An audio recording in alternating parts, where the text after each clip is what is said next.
Shalom everybody and welcome to the Rivka journey. My name is Rabbi Shapira and I'm sure hope you have enjoyed this series just as much as I'm enjoying teaching you beyond the book to how we are to walk with Rivka or with Eliezer together. What does it look like and what do we have to do? In order to understand those questions, we have to understand the end goal.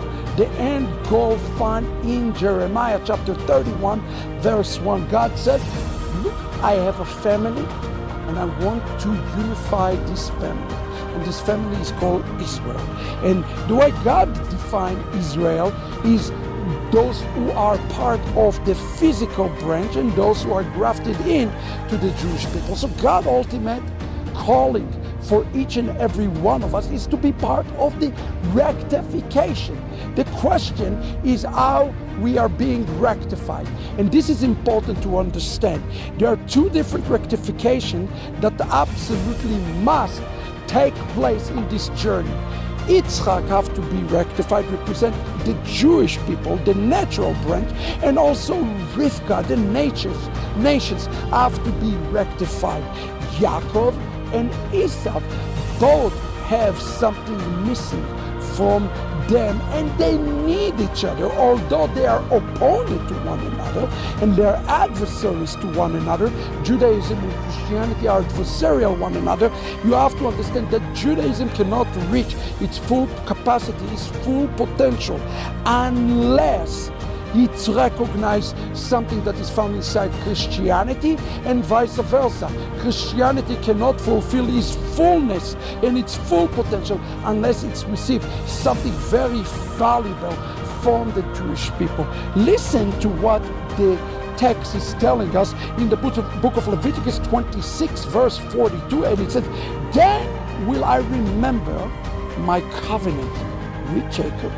I will remember also my covenant with Isaac and also my covenant with Abraham, and I will remember the land. See, God says that in the last days he is going not just remember what he means here, he's going to fulfill. Every time we see this word in the Hebrew language speaking about remember, is the word liskor v'zachar. It's not that God has an amnesia. He says I am going to be fulfilling it. Now notice something important. How it is going to be fulfilled.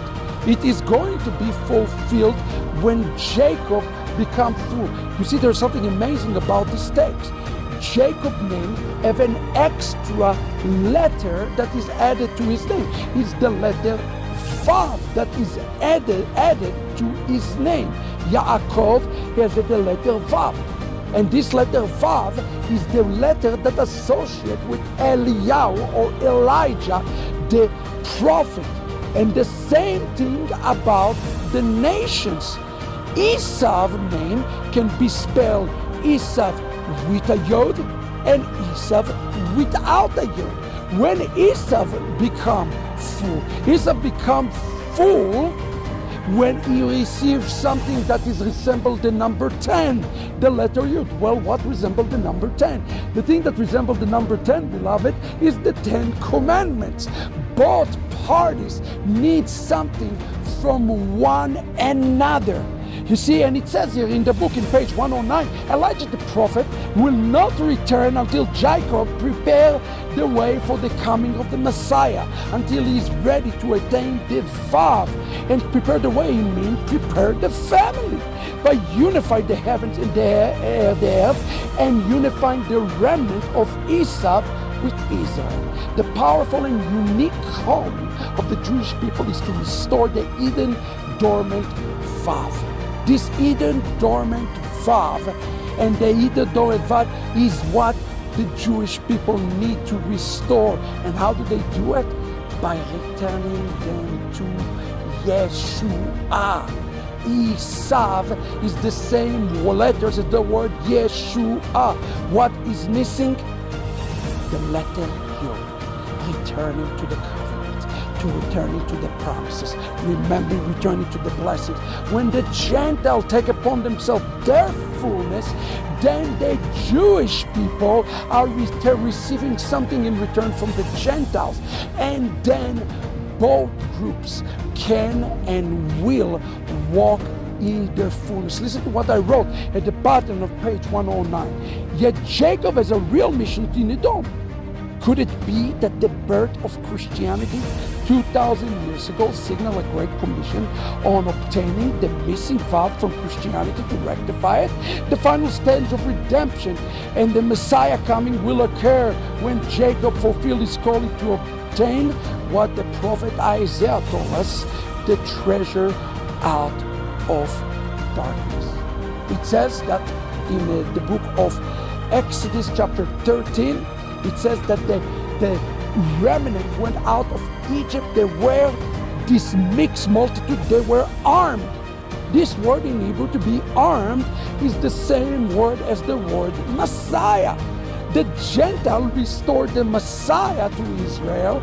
Israel restored the Torah to the Gentile.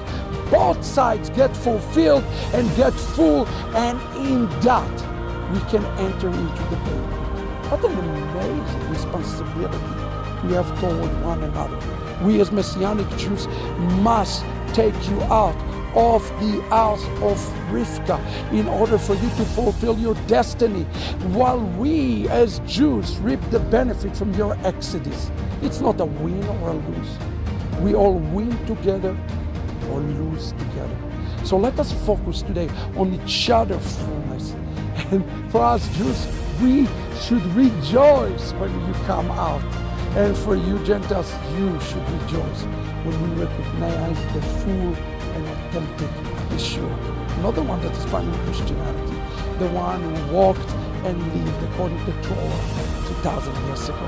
Time to take the journey. Friends, read the book, spread the word, leave your comments. We have responsibility to bear each other's burdens, as it says in Galatians, and walk with one another. Shalom, everyone.